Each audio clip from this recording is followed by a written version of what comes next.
విజయనగరం జిల్లా శృంగవరపుకోట నియోజకవర్గంలోని జామి మండలంలో మంత్రి కొండపల్లి శ్రీనివాస్ పర్యటించారు. మండలంలోని ప్రాథమిక ఆరోగ్య కేంద్రాన్ని ఆకస్మికంగా ఆయన తనిఖీ చేసి ఆసుపత్రి పరిసరాలను పరిశీలించారు. ఆసుపత్రి అపరిశుభ్రంగా ఉండడం పట్ల ఆగ్రహం వ్యక్తం చేశారు ఆయన. ప్రధానంగా ప్రస్తుతి బాలింతలు ఉండే గది అపరిశుభ్రంగా ఉండడం పట్ల మంత్రి కొండపల్లి శ్రీనివాస్ పరయ్యారు. వైద్యులుగా ఆసుపత్రిలో కనీసం శుభ్రత పాటించాలంటూ కూడా ఆసుపత్రి సిబ్బందికి మంత్రి సూచించారు. మెగా డిఎస్సి వాళ్ళు పెడతాను వాళ్ళు 8,000 పోస్టులు తీస్తామని చెప్పి కనీసం ఒక పోస్ట్ కూడా తీయలేకపోయారు గత ప్రభుత్వం.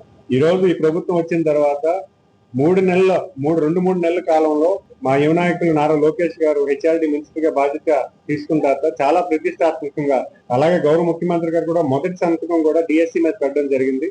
ఆ నోటిఫికేషన్ ఇచ్చి దాన్ని పూర్తిగా రిక్రూట్మెంట్ జరిగే టైంలో కూడా 200 కేసులు పెట్టినా కూడా వాటన్నిటికీ ఆన్సర్ చేస్తూ చాలా పారదర్శకంగా, చాలా ట్రాన్స్పరెంట్ గా డిఎస్సి ఎగ్జామ్ అనేది కండక్ట్ చేసి 16,000 పైబడి ఉద్యోగాలు తీసి